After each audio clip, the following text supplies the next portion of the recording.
السلام علیکم۔ ڈاکٹر اسرار احمد کے بیان سننے کے لیے ہمارے چینل کو سبسکرائب کیجیے اور اللہ کے دین کو پھیلائیں۔ اگر مشرک نہیں ہو سکتا، وہ شرک میں مبتلا ہوگا تو نہ سمجھی میں ہوگا، نہ دانی میں ہوگا، وہ اسے شرک نہیں سمجھے گا۔ یہ ممکن نہیں ہے کہ کوئی مسلمان ہو، گیا سے گیا مسلمان، گزرا سے گزرا مسلمان، گھٹیا سے گھٹیا مسلمان، لیکن وہ شرک کو شرک سمجھتے ہوئے اس میں آلودہ ہو جائے۔ ہوتا کیا سمجھ میں نہیں آتا کہ شرک، تو ضرورت بہت ہے کہ ہم یہ پہچانیں کہ یہ شرک ہے کیا۔ دوسری بات یہ جان لیجئے، ہمارے دین میں ناقابل عفو جرم کون سا ہے؟ شرک۔ 2 مرتبہ بیان فرمایا گیا سورہ نساء میں صرف، ان اللہ لا یغفر ان یشرک بہ ویغفر ما دون ذلک لمن یشاء۔ اللہ تعالیٰ اسے تو ہرگز نہیں بخشے گا کہ اس کے ساتھ شرک کیا جائے، ہاں اس سے کم تر جس کو چاہے گا معاف فرما دے گا۔ نوٹ کر لیجیے، اس کی بھی اندر بھی اوپن لائسنس نہیں ہے کہ بقیہ سارے گناہ لازماً معاف کر دے گا، یہ نہیں ہے۔ اس سے تو آپ میں جرت پیدا ہو جائے گی، باقی سب کیے جاؤ، یہ نہیں۔ جس کو چاہے گا بخش دے گا، لیکن امید ضرور دلا دی کہ شرک سے کم تر کوئی گناہ ہو تو اس کی بخشش کی بغیر توبہ کے اللہ تعالیٰ نے امید دلائی۔ توبہ سے تو شرک بھی معاف ہو جائے، اس سے مراد کیا ہے؟ بغیر توبہ کے۔ اللہ تعالیٰ نے فرمایا کہ اور گناہوں کے بارے میں تو امید کی جا سکتی ہے، لیکن شرک کے بارے میں ہرگز نہیں۔ اہمیت واضح ہو گئی مزید۔ نمبر 3، اس شرک کی ہماگیریت کا عالم یہ ہے کہ سورہ یوسف کی آیہ مبارکہ ہے، وَمَا يُؤْمِنُ أَكْثَرُهُمْ بِاللَّهِ إِلَّا وَهُمْ مُشْرِكُونَ۔ انسانوں کی اکثریت کا حال یہ ہے کہ وہ اللہ پر ایمان نہیں رکھتے مگر کسی نہ کسی قسم کے شرک کے ساتھ۔ یہ یونیورسلٹی ہے اس کی کہ اللہ کو بھی مان رہے ہیں لیکن کسی نوع کا شرک جو ہے وہ بھی لگا رکھا ہے۔ وَمَا يُؤْمِنُ أَكْثَرُهُمْ بِاللَّهِ، انسانوں کی اکثریت کا حال یہ ہے کہ وہ ایمان نہیں رکھتے اللہ پر، إِلَّا وَهُمْ مُشْرِكُونَ، مگر یہ کہ کوئی نہ کوئی شرک بھی کرتے ہیں۔ چوتھی بات یہ سمجھیے کہ شرک ہر دور میں بھیس بدل کر آتا ہے۔ یہ ضروری نہیں ہے کہ شرک کی جو قسمیں آج سے 200 برس پہلے تھی صرف وہی آج بھی رہے۔ ہو سکتا ہے کہ بالکل نئی شکلیں اس شرک نے اختیار کر لی۔ اس سے کیا نتیجہ نکلا کہ اگر اجتہادی بصیرت نہیں ہوگی تو ہو سکتا ہے کہ ایک شخص جو ہمارے سابق علماء نے لکھ دیا کہ یہ چیز شرک، یہ چیز شرک، یہ چیز شرک، یہ چیز شرک، آج سے 500 برس پہلے کا انسان بڑے سے بڑا عالم دین اپنے زمانے کے شرک کو پہچان کر تو لکھ سکتا ہے، اس سے تو آپ بچ رہے ہیں۔ امام ابن تیمیہ نے اس کو شرک قرار دیا، اس کو شرک قرار دیا، اس کو شرک قرار دیا، کوئی شخص ہے جو اس سے تو بچ گیا۔ امام صاحب کی دی ہوئی بصیرت سے اس نے ان جو اقسام ہے شرک کی ان کو پہچان لیا، لیکن یہ عین ممکن ہے کہ آج کے شرک کو وہ نہ پہچان رہا ہو، اپنی جگہ وہ سمجھ رہا ہو اپنے آپ کو بہت بڑا موحد، جبکہ اس دور کا جو شرک ہے اس میں ملوث ہو۔ اس کو میں نے کہا ہے کہ شرک کے بارے میں بڑی اجتہادی بصیرت کی ضرورت ہے۔ فارسی کا ایک شعر ہے، بہت پیارا شعر ہے، بہر رنگے کے خواہی جامہ می پوش، من انداز قدت رامی شناسم۔ اپنے محبوب سے کہہ رہا ہے شاعر کہ تم جس طرح کا چاہو لبادہ اوڑھ لو، میں تمہیں تمہارے قد سے پہچان لوں گا۔ کتنا ہی چھپا لو اپنے آپ کو، کیسے ہی لباس بدل لو، بہر رنگے کے خواہی جامہ می پوش، من انداز قدت رامی شناسم، میں تمہارے قد سے تمہیں پہچان لوں گا۔ یہ اگر بصیرت نہ ہو کہ شرک کو اس کے قد سے پہچان سکیں آپ، اس کے لیے ضرورت ہے اصولوں کی۔ دیکھیے جس طرح الجبرا کے اصول ہوتے ہیں، فارمولہ ہے، فارمولہ ہاتھ میں آ گیا، مسئلے حل کرتے چلے جا رہے ہیں، آپ اپلائی کرنے کی دیر ہے فارمولے کی۔ اگر آپ نے صرف گنتی کر کے کسی زمانے کے شرک وہ تو سمجھ لیے، لیکن وہ بصیرت باطنی حاصل نہیں ہوئی، اجتہادی بصیرت، وہ اصول ہاتھ میں نہیں آئے کہ جس سے آپ پہچان سکیں، تو ہو سکتا ہے کہ اس دور کے شرک کو آپ نہ پہچان سکیں۔ اس کے لیے ضرورت ہے کہ اصل اصول ہاتھ میں آ جائیں تاکہ اصولوں پہ اپلائی کریں۔ ایک بات مجھ سے اور سن لیجئے، میرا اپنا یہ تاثر ہے، ہمارے دین میں خیر، بھلائی، نیکی، چاہے وہ نظریے کی ہو، علم کی ہو، عقیدے کی ہو، عمل کی ہو، اخلاق کی ہو، وہ سب کیا ہے؟ وہ توحید ہی کے شجرہ طیبہ کی شاخیں ہیں۔ اور شر، برائی، گمراہی، خیالات کی ہو، نظریات کی ہو، علم کی ہو، عقیدے کی ہو، عمل کی ہو، اخلاق کی ہو، سب کے ڈانڈے شرک کے شجرہ خبیثہ سے ملتے ہیں۔ اس شجرہ خبیثہ کے برگوبار ہے جو بھی برائی ہے، عمل کی یا علم کی، اور اس شجرہ طیبہ کے برگوبار ہے جو بھی خوبی ہے، عمل کی یا عقیدے کی۔ یہ میرا تاثر ہے، اور جب تک اس انداز میں وہ آپ کو اندرونی رشتے ظاہر نہیں ہوں گے، آپ پر منکشف نہیں ہوں گے، وہ اجتہادی بصیرت جو ہے پیدا نہیں ہو سکے گی۔ اب آئیے ایک اور بات، دیکھیے شرک میں اور الحاد میں کیا فرق ہے، یہ بھی ہم نہیں سمجھتے۔ الحاد، مادہ پرستی، وہ کیا ہے؟ ایتھیزم، کسی بھی خدا کا انکار۔ ہمارے آج کے دور کی سب سے بڑی گمراہی یہ ہے۔ شرک کیا ہے؟ خداؤں کو ماننا۔ یہ کیا ہے؟ تھیزم ہے، لیکن پولی تھیزم ہے۔ توحید کیا ہے؟ مونو تھیزم ہے، ایک خدا کا ماننا۔ لیکن شرک کے اندر ایک اور حقیقت کو پہچان لیجئے، شرک میں ہمیشہ ٹاپ پر ایک خدا کو مانتے ہیں، باقی سارے خدا نیچے ہوتے ہیں، اوپر جا کر وہ توحید ہوگی ہمیشہ۔ کوئی مشرکانہ نظام ایسا نہیں ہے جو ٹاپ پر جا کر توحید نہ بن جائے۔ دیکھیے ہندو دیویاں، دیوتا بے شمار، لیکن مہادیو وہ بھی کیا دو ہیں؟ مہادیو وہ تو ایک ہے۔ انگریزی میں گاڈز، گاڈیسز، لیکن وہ چھوٹے جی سے لکھے جائیں گے، چھوٹے جی سے لکھے جانے والے gods and goddesses. Roman mythology ہو، گریک مائتھولوجی ہو، ان دیویوں دیوتاؤں کے نام ہی آپ نہیں یاد کر سکتے، لیکن گاڈ بڑے جی سے وہ ایک ہے کہ نہیں؟ ٹاپ پر جو ہے وہ ایک ہے، اس کو وہ بھی مانتے ہیں کہ اومنی پوٹنٹ، اومنیشنٹ، اومنی پریزنٹ، علی کل شیء قدیر، بکل شیء علیم، ہر جگہ موجود، وہ تو ایک ہی ہے، وہ تو کیپٹل جی سے لکھا جائے گا۔ باقی اس کے نیچے فوج ہے دیویوں کی، دیوتاؤں کی، خداؤں کی اور خدانیوں کی، وہ گاڈز اینڈ گاڈیسز ہیں۔ عرب میں کیا تھا؟ میں نے پہلے آپ کو وہ دو مثالیں دے دی ہیں، تیسری اور ایران کی لے لیجئے۔ خیر کا خدا اور شر کا خدا اور،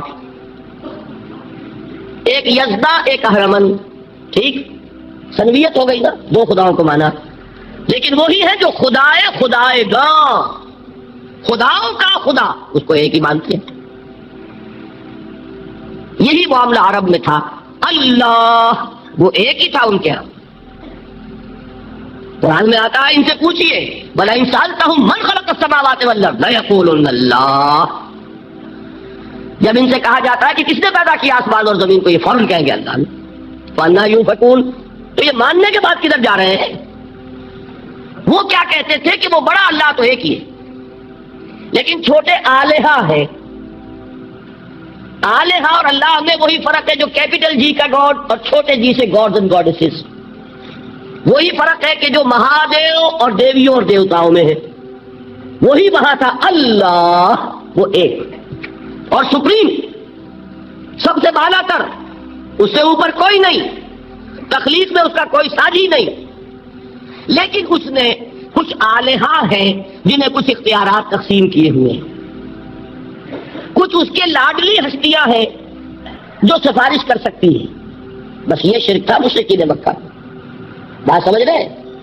اس کا جائزہ لیں گے تو آپ کو، اور جو آج شرک کی اقسام میں بیان کروں گا اس کو ہاتھ میں لیں گے تو کسی موحد کا تلاش کرنا مشکل ہو جائے گا۔ ڈھونڈ اب ان کو چراغ رخ زیبا لے کر، آج جن کا نام مسلمان ہے ان کی اکثریت کسی نہ کسی نوع کے شرک میں مبتلا ہے۔ اب آئیے اقسام شرک۔ اقسام شرک میں بھی وہی کیفیت ہے جو نفاق کے بارے میں میں نے عرض کی تھی کہ ایک تقسیم یہ ہے جو علماء نے کی ہے، ایک ہے عقیدے کا نفاق، ایک ہے عمل کا نفاق. اسی طرح ایک ہے عقیدے کا شرک، ایک ہے عمل کا شرک. عقیدے میں نہیں، عمل میں ہے. ایک تقسیم آپ نے سنی ہوگی شرک جلی، شرک خفی. ایک ہے ننگا شرک، کھلم کھلا شرک. ایک ہے چھپا ہوا شرک جو نظر نہیں آتا. لیکن ایک مغالطہ اپنے دل سے نکال دیجئے، بعض لوگ شرک خفی کو شرک نہیں سمجھتے. یہ بہت بڑی غلطی ہے. اگر وہ شرک نہ ہوتا تو حضور اسے شرک نہ کہتے. کوئی اور لفظ، عربی زبان کا دامن جو ہے محدود نہیں ہے، پھر اس کے لیے کوئی اور لفظ اختیار فرمایا جاتا ہے.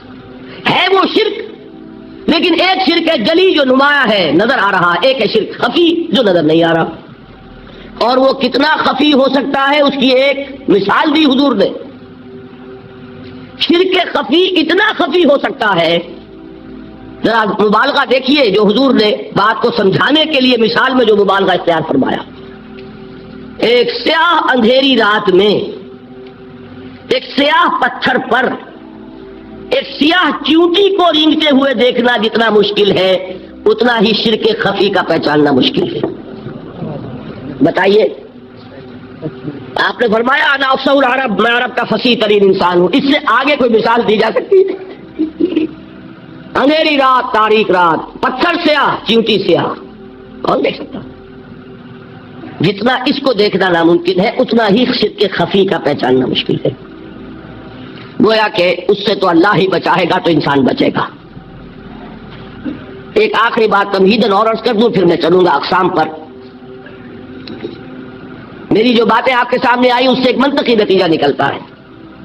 کوئی شخص اگر حقیقتاً شرک سے بچ جائے، واقعتاً شرک سے بچ جائے، ہر قسم سے بچ جائے، اس سے بھی اوپر کوئی انسان ہوگا.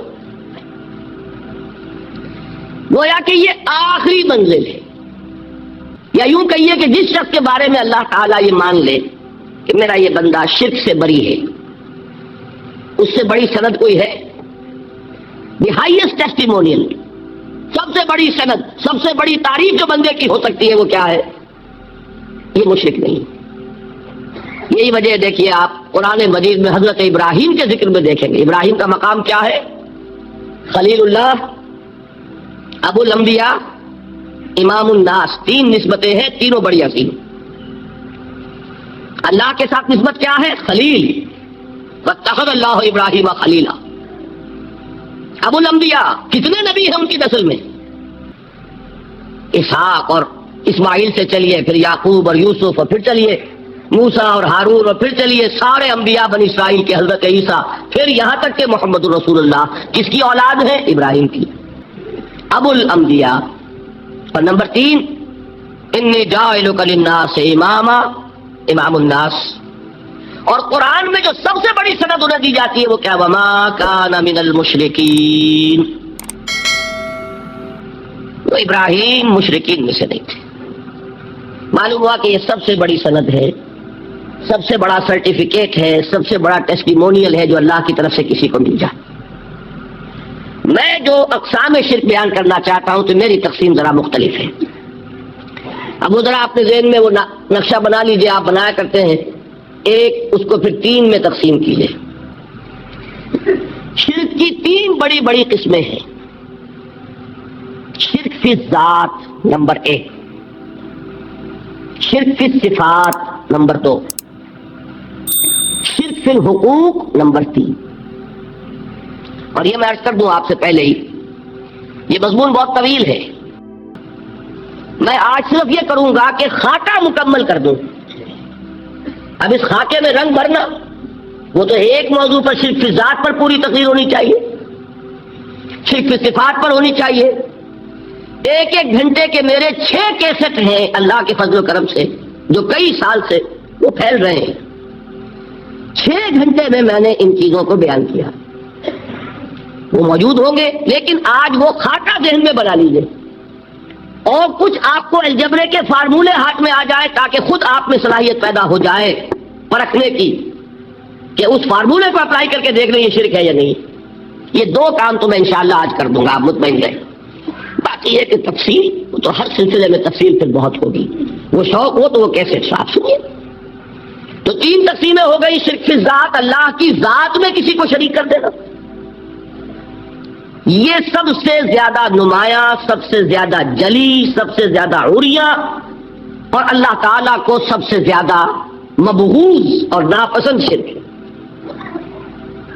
شرک فی صفات نمبر 2، یہ ایک علمی مسئلہ ہے جس میں آدمی ٹھوکر کھا جاتا ہے اگر محتاط نہ ہو. بڑے سے بڑے آدمی کو ٹھوکر لگ جائے گی. اس کا میں فارمولہ صرف آپ کو دوں گا، وہ ذہن میں رکھ لیجئے، پھر جہاں چاہیں اپلائی کیجئے، انشاءاللہ تعالی آپ کو ٹھوکر نہیں لگے گی. شرک فی الحقوق، اسی کا دوسرا نام شرک فی العبادت ہے. اللہ کا حق کیا ہے بندے پر؟ بندہ اللہ کی عبادت کرے. لیکن اس کو 5 اس کے مظہر ہیں، وہ میں گن کر بتا دوں گا کہ یہ شرک فی العبادت ہے. شرک فی العبادت کی اکثر شکلیں وہ ہیں کہ جو عملی شرک علماء جسے کہتے ہیں، اور اس کی شکلیں وہ ہو جائیں گی جن کو شرک خفی کہتے ہیں. تو سب سے جلی شرک فی ذات، سب سے خفی شرک فی الحقوق یا شرک فی العبادت. درمیان میں ایک علمی اعتبار سے مسئلہ ہے شرک فی صفات کا. اب آئیے سب سے پہلے شرک فی ذات. اس کی 2 قسمیں، اب اس کو تقسیم کیجئے 2 میں. ایک قسم جو زیادہ جلی ہے، زیادہ عریاں ہے، زیادہ ننگی ہے.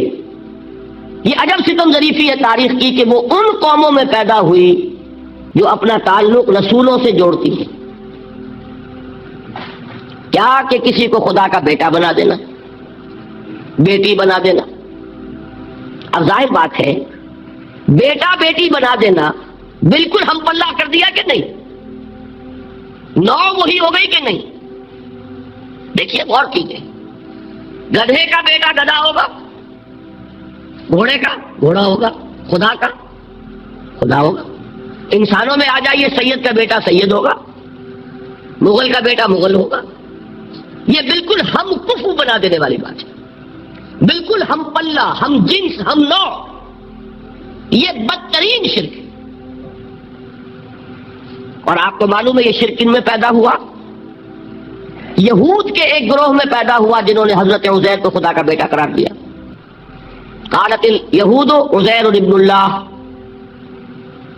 سب سے زیادہ پیدا ہوا عیسائیوں میں جنہوں نے حضرت مسیح کو خدا کا بیٹا قرار دیا. اور واقعہ یہ ہے کہ اس گمراہی میں ان سے آگے کوئی نہیں جا سکتا. ان بدبختوں نے یہاں تک صراحت کی ہے کہ مسیح خدا کا صلبی بیٹا ہے.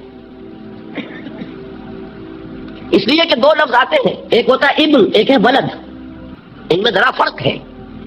ابن کا لفظ عربی زبان میں کسی اور سینس میں بھی استعمال ہوتا ہے. ابن السبیل کسے کہتے ہیں؟ مسافر کو. کہ کیا وہ مسافر اور کیا وہ رستے کا بیٹا ہوتا ہے، سبیل کا بیٹا؟ ابن الوقت کسے کہتے ہیں؟ اپارچونسٹ. ابن الوقت کوئی اصول نہیں. گنگا گئے تو گنگا رام اور جمنا آئے تو جمنا داس. یہ کیا ہے؟ ابن الوقت. لیکن ابن کے معنی جو ہے وہ بیٹے کے بھی ہے، تو تعویل ہو سکتی ہے. لیکن انہوں نے ولد کہا ہے. ولد کسے کہتے ہیں؟ صلبی بیٹے. یہ بدترین شرک ہے. یہی وجہ ہے کہ قرآن مجید میں آپ دیکھیں گے کہ جتنا غضب اللہ کا ان پر بھڑکا ہے اس عقیدے پر. وَيُنذِرَ الَّذِينَ قَالُوا اتَّخَذَ اللَّهُ وَلَدًا. یہ قرآن نازل ہوا ہے محمد پر صلی اللہ علیہ وسلم تاکہ وہ خبردار کریں انہیں جنہوں نے یہ کہا ہے کہ اللہ نے کسی کو بیٹا بنایا. یہ سورہ کہف میں ہے، اور اگلی سورت سورہ مریم میں تو ایسا غضب اللہ کا ظاہر ہوتا ہے. وَقَالُوا اتَّخَذَ الرَّحْمَنُ وَلَدًا لَقَدْ جِئْتُمْ شَيْئًا إِدًّا تَكَادُ السَّمَاوَاتُ يَتَفَطَّرْنَ مِنْهُ وَتَنشَقُّ الْأَرْضُ وَتَخِرُّ الْجِبَالُ هَدًّا أَن دَعَوْا لِلرَّحْمَنِ وَلَدًا وَمَا يَنبَغِي لِلرَّحْمَنِ أَن يَتَّخِذَ وَلَدًا. انہوں نے کہا کہ رحمان نے کسی کو بیٹا بنایا. تم بہت بڑی گستاخی کی بات کر رہے ہو. تمہاری اس گستاخی کی وجہ سے آسمان پھٹ پڑنے کو ہے، زمین شق ہو جانے کو ہے، اور قریب ہے کہ پہاڑ ایک دھماکے کے ساتھ گر جائیں کہ انہوں نے خدا کے لیے بیٹا تسلیم کر دیا. حالانکہ اللہ رحمان، اس کی شان اس سے بہت بلند و بالا ہے کہ اس کے کوئی بیٹا. اس کی وجہ بھی سمجھ لیجئے کہ بیٹے کی ضرورت کسے ہوتی ہے؟ جو خود فانی ہو. کیوں ہے آپ کو طلب بیٹے کی؟ ہم نہ ہوگے ہمارا نام زندہ رہے گا. یہ ایک ایٹرنل ہونے کی خواہش ہے، انہیرنٹ، نام چلے گا. اسی لیے بیٹی سے آدمی سمجھتا ہے کہ نام نہیں چلتا. یہ طلب جو ہے بیٹے کی کیوں ہے؟ بیٹے سے نسل چلتی ہے. اس کی ضرورت کس کو ہے؟ جو خود فانی ہے. وما ينبغي للرحمن ان يتخذ ولدا، جو خود باقی ہے ہمیشہ کے لیے، اس کو کوئی احتیاج نہیں. تو آپ نے بات سمجھ لی. میں بہت مختصر بات کروں گا آج. اسی طریقے سے حضرت ابراہیم کی نسل سے تھے جو مکے کے لوگ اور عرب کے لوگ، بنی اسماعیل. جو موحد کامل تھا ابراہیم، جس کو اتنی مرتبہ سند ملی وما کان من المشرکین، ان کی نسل میں وہ لوگ تھے جنہوں نے فرشتوں کو خدا کی بیٹیاں بنا دیا. یہ جو ان کی دیویاں تھیں، یہ مؤنث، لات، عزا، منات، یہ سب کیا مؤنث نام ہے. انہوں نے یہ کہا کہ فرشتے جو ہیں وہ خدا کی بیٹیاں. اصل میں عقیدہ کیسے ہوتا ہے؟ انہوں نے کہا بڑے لاڈلے ہیں، لاڈلی ہوتی ہے بیٹی بہت زیادہ، تو یہ خدا کی بیٹیاں ہیں. ہوتے ہوتے ان کا یہ عقیدہ ایسا پکا ہوا کہ بجائے استعارے کے اب انہوں نے حقیقت بنا دیا یہ خدا کی بیٹیاں. ان پر قرآن مجید نے کئی جگہ پر ذرا ایک لطیف انداز میں تنزیہ پیرائے میں بھی کہا ہے کہ بھائی تم نے خوب کیا. انہوں نے الاٹ کیا تو بیٹا تو کیا، تم نے اللہ کو الاٹ کی تو بیٹیاں کی جو تمہیں خود پسند نہیں. الکم البنون، تمہارے لیے بیٹے ہو، وَلَهُ الْبَنَاتُ، اور اس کے لیے بیٹیاں. یہ تو ذرا ایک لطیف انداز ہے، تنزیہ پرایا ہے.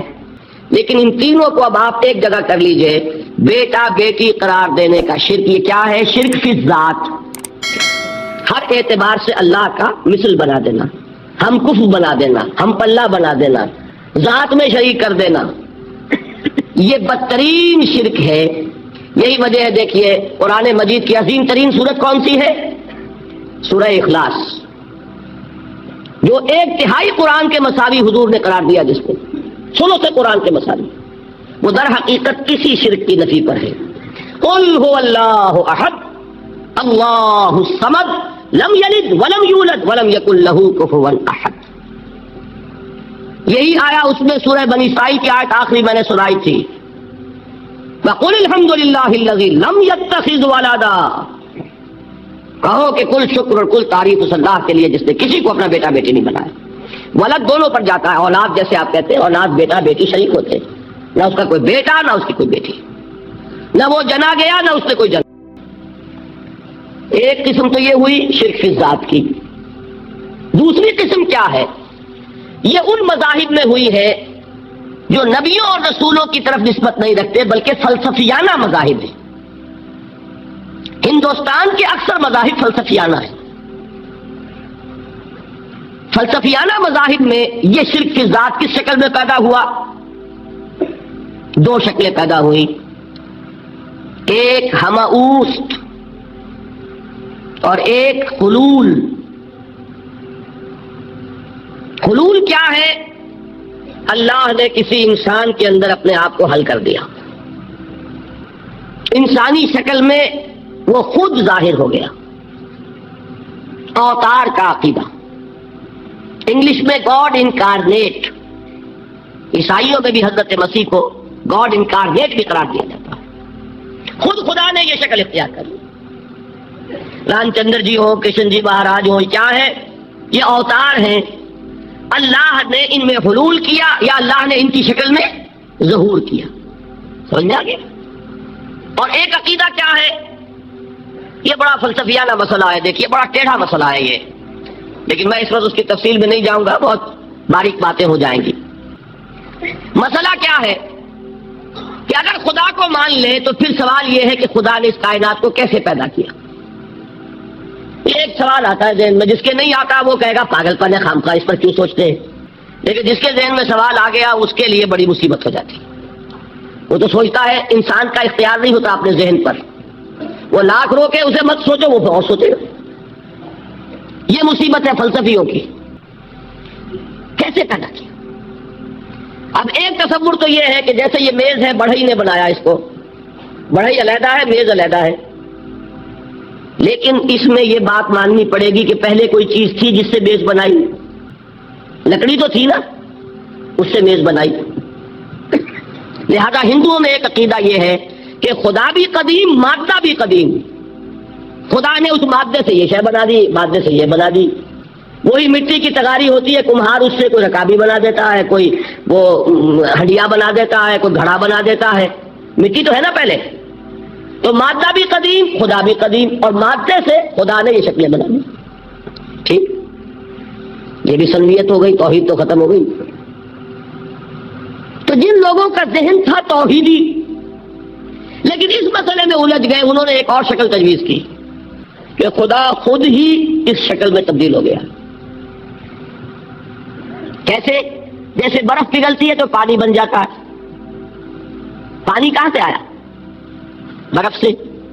اب کوئی پوچھے برف کہاں ہے؟ بھائی یہی پانی ہے، یہی برف ہے یا نہیں؟ اسی پانی کو آگ کے اوپر آپ نے رکھ دیا، وہ بھاپ بن گئی. اب آپ کہیں برف کہاں ہے، پانی کہاں ہے؟ یہی بھاپ جو ہے یہی در حقیقت پانی ہے، یہی بھاپ جو ہے یہی برف ہے. یہ ہے وہ ہماؤس پینتھیزم جس کو انگریزی میں کہتے ہیں کہ خود خدا نے روپ دھار لیا اس کائنات کا. یہ دو فلسفے ہیں. کیا ہے یہ؟ بدترین شرک ہے. پہلی اگر شکل ہے تو وہ انسان خدا قرار پا گیا، جس کو اوتار مانا وہ خدا ہو گیا کہ نہیں. اور دوسری شکل میں تو ہر چیز ہی خدا ہے، یہ بھی خدا، یہ بھی خدا، پتھر بھی خدا، درخت بھی خدا، ہر چیز خدا. اس لیے کہ برف پگھلی ہے تو پانی بنا ہے. وہ پانی چاہے زیر زمین آ رہا ہے، وہ پانی چاہے زمین کے اوپر دریا کی شکل میں آ رہا ہے یا زمین میں سوتے چل رہے، پانی تو وہی برف ہے جو پہاڑوں پر ہمالیہ پر پڑا ہوا ہے، وہی پگھل رہا ہے، یہ کچھ بن رہا ہے. یہ ہے شرک فی ذات کی دوسری قسم جو دنیا میں رہی، پینتھیزم اور انکارنیشن یا حلول اور ہماؤست. سمجھ میں آگے؟ اب میں ایک بات آپ سے عرض کروں گا. اللہ کا اس امت پر بہت بڑا فضل ہے جس کا آپ کو شکر ادا کرنا چاہیے. اس نوع کے شرک سے یہ امت 15ویں صدی شروع ہو جانے کے باوجود تاحال بحیثیت مجموعی محفوظ ہے.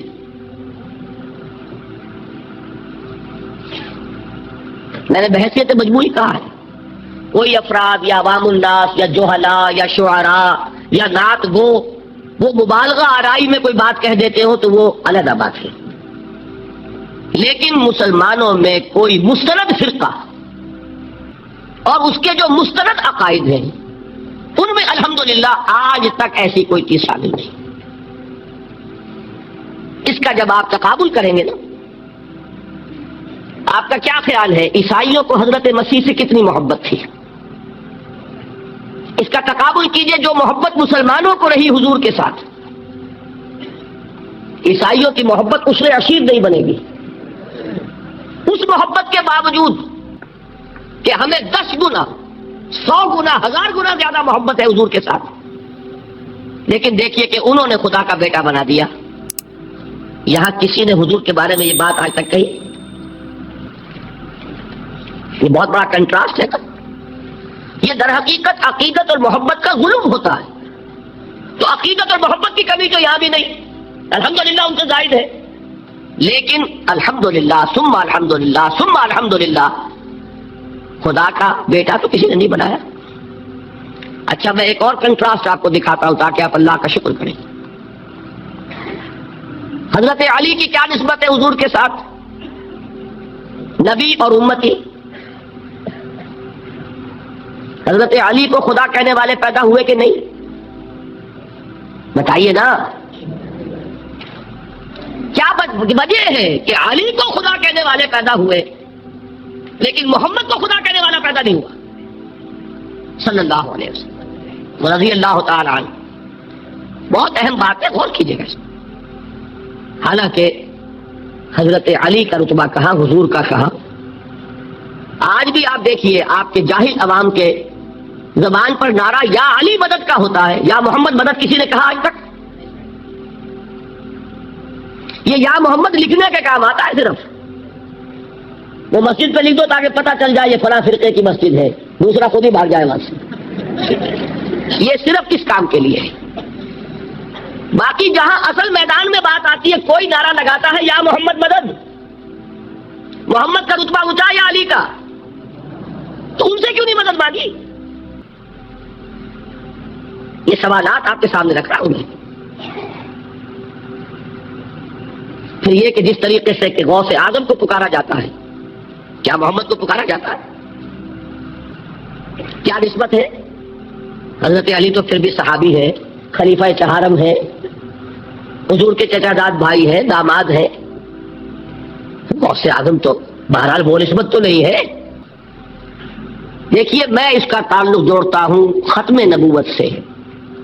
جس طرح اللہ نے خصوصی حفاظت فرمائی ہے قرآن کی، اسی طرح خصوصی حفاظت فرمائی ہے محمد الرسول اللہ کی۔ یہ اسپیشل پروٹیکشن ہے، ورنہ نہیں ہو سکتی تھی۔ یہ خصوصی تحفظ ہے اللہ کا۔ یہاں بگاڑ پیدا ہو جائے تو صحیح کون کرے گا؟ حضرت مسیح کی اصل حقیقت تو حضور نے آگے بتا دی۔ ذالک عیسی ابن مریم قول الحق الذی فیہ یمترون ما کان للہ ان یتخذ ولدا سبحانہ۔ یہ حضور نے آ کر حضرت مسیح کی حقیقت بیان کر دی کہ نہیں؟ سورہ مریم کی یہ آیات سنی تھی نجاشی رحمت اللہ علیہ نے جب حضرت جعفر ابن ابی طالب کی زبان سے، تو کیا کہا تھا تنکا اٹھا کر، خدا کی قسم جو ان آیات میں مسیح کا مقام بیان ہوا ہے، مسیح اس سے تنکا بھر بھی زیادہ نہیں ہے۔ لیکن اگر محمد الرسول اللہ کو خدا کا بیٹا بنا دیا گیا ہوتا یا خدا بنا دیا گیا ہوتا تو کون آتا اس کی اصلاح کے لیے؟ جیسے قرآن مجید کا تحفظ ہے ایسے ہی محمد الرسول اللہ کا تحفظ ہے۔ وہ تحفظ ہوا کیسے ہے؟ جتنا قرآن مجید نے ایمفیسائز کیا حضور کی بشریت کو، قل انما انا بشر مثلکم، اے نبی ان کو بتاتے رہیے، بار بار بتائیے کہ مجھے کچھ اور نہ بنا لینا، میں بھی بشر ہوں، انسان ہوں۔ ہاں مجھ پر وحی ہوتی ہے، تم پر نہیں ہوتی، یہ فرق ہے۔ میں رسول ہوں، تم نہیں ہو۔ یہ بات میں ذرا اور مسئلہ میں واضح کروں گا، ابھی صرف یہ نوٹ کیجئے کہ یہ تحفظ جو ہے، جیسے قرآن کو تحفظ دیا لیکن اس کے لیے ذرائع بھی ہے نا۔ یہ حفظ قرآن کا سلسلہ جو ہے یہ اس کا ذریعہ بنا، یہ رمضان میں تراویح جو ہے اس کا ذریعہ بنی۔ ہمارے ملکوں کے اندر تو حفاظ کو مسجدیں نہیں ملتی، تلاش کرتے پھرتے ہیں، اور ایک جیسا کہ اینول جشن ہوتا ہے قرآن مجید کا، ہر حافظ اپنا حفظ تازہ کر رہا ہے، حفاظ لگے ہوئے ایک دوسرے کے ساتھ تازہ کرنے میں۔ یہ ذریعہ ہے اللہ تعالیٰ نے کہ جس کے ذریعے سے قرآن کو محفوظ کیا۔ تو حضور کو جو حفاظت دی اس کا ایک طریقہ کیا ہوا؟ قرآن مجید میں حضور کی بشریت کا نمایاں کرنا، اور دوسرا یہ کہ خود حضور نے ایسی باریک بینی سے روکا۔ یہ بھی آپ کو پسند نہیں تھا کہ میں آؤں تو تم کھڑے ہو جاؤ۔ سنا کہ نہیں سنا آپ نے؟ صحابہ کو آپ روکتے تھے۔ ایک صحابی کی زبان سے نکل گیا ماشاء اللہ و ما شئت، جو اللہ چاہے اور جو آپ چاہیں، فوراً ٹوک دیا اجعلتنی للہ ندا، کیا تم نے مجھے خدا کا مد مقابل بنا دیا؟ مشیت صرف اس کی ہے۔ یہ روک ٹوک، یہ وہ چیزیں ہیں کہ جس کی بنا پر اللہ نے تحفظ عطا کیا۔ یہ جو آپ نے فرمایا میری قبر کو کسی جلسے اور جشن کا مرکز نہ بنا لینا، فرمایا کہ نہیں فرمایا؟ اللہ تعالیٰ لعنت فرمائے بنی اسرائیل پر کہ انہوں نے اپنے نبیوں کی قبروں کو وہ میلہ گاہ بنا لیا۔ یہ ساری وہ ہے، یہ تحفظات ہے، یہ بچاؤ ہے، یہ امت کو متنبع کیا جا رہا ہے کہ محبت اور عقیدت کا غلو جیسے پہلے ہوا، یا اہل الکتاب لا تغلو فی دینکم، اے کتاب والو اپنے دین میں غلو سے کام نہ لو۔ یہ غلو محبت، غلو عقیدت ہے جس کی بنا پر وہ خدا کے بیٹے بنا دیے گئے، اور اگر وہ ہوتا یہاں اللہ کا نہ معلوم اللہ کے برابر کس طریقے سے حضور کو بنا دیا جاتا، لیکن قرآن نے خود حضور نے اس کی پیش بندی کی، جس کا ظہور ہم دیکھ رہے ہیں کہ اللہ کے فضل و کرم سے یہ امت تا حال بحیثیت مجموعی محفوظ ہے۔ البتہ دیکھیے شاعروں کی باتیں اور ہوتی ہیں، اور عوام کی اور واعظوں کی اور نعت گوؤں کی باتیں جو ہے وہ اور ہے۔ میں جس چیز کی نفی کر رہا ہوں وہ علماء کی بات ہے۔ شاعروں کا تو قرآن مجید کے اندر خود ہی بھاڑا پھوڑ دیا اللہ نے، والشعراء يتبعهم الغاوون الم تر انهم في كل واد يهيمون انهم يقولون ما لا يفعلون. مبالغہ نہ کریں تو شعر میں رنگ ہی پیدا نہیں ہوتا. پھر شعر کائے کو کہنا ہے نثر کہو بھائی. مبالغے سے اس میں ایک تاثیر پیدا ہوتی ہے. وہ مبالغے ہمارے شاعروں نے ہمارے نعت گوؤں نے کیے ہیں اور اس میں اللہ تعالیٰ انہیں معاف کرے بالکل اوتار کر الفاظ بھی استعمال کر دیے. وہی جو مستوی عرش تھا خدا ہو کر اتر پڑا وہ مدینے میں مصطفیٰ ہو کر. بتائیے رام چندر جی کے بارے میں جو عقیدہ ہے اب کیا فرق رہ گیا؟ بال برابر فرق ہے یا کوئی؟ اور نقطے پیدا کرتے ہیں. مدینے کی مسجد میں منبر کے اوپر بغیر عین کا ایک عرب ہم نے دیکھا. کیا سمجھ میں آیا؟ عرب میں سے عین نکالا کیا بنا؟ یہ نقطہ آفرینی ہے. اسی طریقے سے ہماری شاعری میں کچھ ہمہ کا رنگ بھی پیدا ہو گیا. خود کوزاؤ خود کوزا کرو خود گلے کوزا خود رندے صبو کش خود برسر کوزا خریدار بے آمد بشکست و روا شد. وہ خود ہی کوزا ہے، خود ہی مٹی ہے جس سے کوزا بنا ہے، خود ہی کوزے کا بنانے والا ہے. سمجھ رہے؟ الفاظ تو بڑے پیارے ہیں، بڑے مزیدار ہیں، آدمی ایک دفعہ وعظ میں آ جاتا ہے. لیکن ہے کیا؟ وہی ہے نا کہ وہی جو برف تھا پگھل کر پانی بن گیا. خود کوزاؤ خود کوزا کرو خود گلے کوزا خود رندے صبو کش. خود ہی اس کوزے میں شراب ڈال کے پیتا بھی ہے، خود ہی مٹی ہے، خود ہی وہ بنانے والا ہے، خود ہی کوزا ہے، خود ہی اس میں شراب ڈال کے پیتا بھی ہے اور خود ہی اس کوزے کو توڑ کر اپنا راستہ بھی لیتا ہے. اب آپ اس پر سر دنیے اور جو چاہے کریں، لیکن یہ کہ اس کا ڈانڈے مل گئے کہ نہیں اسی اس سے. لیکن یہ کسی مفتی کی بات ہے کیا؟ یا کسی ائمہ دین میں سے کسی کا قول ہے؟ کئی شاعروں کی باتیں سن لیا کریں. اللہ اللہ خیر صلی اللہ. ان چیزوں کا بہت زیادہ سختی کے ساتھ نوٹس بھی لینے کا کوئی فائدہ نہیں ہوتا. بات وہ ہونی چاہیے کہ جو علماء کہہ رہے ہیں مستند عقائد ہو جو ان کی کتابوں میں درج ہو، ان سے بات ہونی چاہیے. تو یہ چیزیں یہ گمراہیاں آئی ہیں، لیکن الحمدللہ ثم الحمدللہ کہ یہ عوام میں ہے، جہلاء میں ہے، شعراء میں ہے، نعت گو میں ہے. یہ کسی بھی مستند دینی فرقے کے مستند علماء میں ہم کہاں موجود نہیں. البتہ ایک مسئلہ جو ہے نور اور بشر کا، وہ ذرا تھوڑا سا میں حل کر دوں. آج آپ سمجھتے ہوں گے لا ینحل ہے. میں نے جس طرح کہا تھا کہ امام بخاری کا قول بھی 100% درست اور امام ابو حنیفہ کا بھی 100% درست ثابت کیا کہ نہیں، اسی طرح میں کہتا ہوں جو حضور کو بشر کہتے ہیں وہ بھی 100% درست، جو حضور کو نور کہتے ہیں وہ بھی 100% درست. مطلب کیا ہے؟ دیکھیے ہر انسان کے وجود کے دو حصے میں نے پہلے دن شاید کچھ بیان کیا تھا. ایک خاکی وجود، اور اینیمل بینگ جو حیوان ہے ہمارا. ایک وہ روح ہے ربانی جو اس میں پھونکی گئی. آدم میں جب وہ روح پھونکی گئی تب وہ مسجود ملائک بنے. فَإِذَا سَوَّيْتُهُ وَنَفَخْتُ فِيهِ مِن رُّوحِي فَقَعُوا لَهُ سَاجِدِينَ. دو جگہ آیت ہے قرآن مجید میں ایک شوشے کے فرق کے بغیر، سورہ حجر اور سورہ صاد. جب میں اس کو پوری طرح تیار کر لوں اور اس میں اپنی روح میں سے پھونک دوں تو گر پڑنا اس کے سامنے سجدے میں. ہمارا جو خاکی وجود ہے وہ ظلمانی ہے اور جو ہمارا روحانی وجود ہے وہ نورانی ہے. اس کی نسبت کس سے ہے؟ اللہ سے. بات سمجھ میں آئی؟ لیکن ہم نے اپنے اس نورانی وجود کو اپنے خاکی ظلمانی وجود میں دفن کیا ہوا ہے.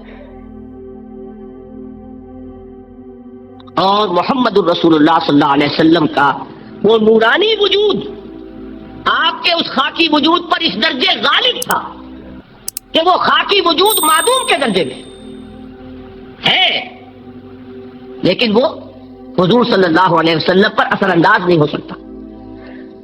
وہی خاکی وجود ہے جسے نفس کہتے ہیں. نفس غلبہ کر سکتا ہے محمد پر صلی اللہ علیہ وسلم. حضور کی شخصیت کی نورانیت نے آپ کی شخصیت کے خاکی وجود کا احاطہ کیا ہوا ہے. ہماری شخصیت کی ظلمانیت نے ہماری اس نورانیت کو گل کیا ہوا ہے، دفن کیا ہوا ہے، چھپایا ہوا ہے. بس یہ فرق ہے. انہیں آپ کہہ لیں نور، صحیح ہے، ان کی نورانیت غالب ہے. یہی بات ہے جو حضور نے اس طرح سمجھائی. دیکھو ہر انسان کے ساتھ ایک شیطان ہوتا ہے. اب کسی صحابی نے بڑی جرت سے کام لیا، پوچھ لیا حضور کیا آپ کے ساتھ بھی ہے؟ السلام علیکم. ڈاکٹر اسرار احمد کے بیان سننے کے لیے ہمارے چینل کو سبسکرائب کیجیے اور اللہ کے دین کو پھیلائیں.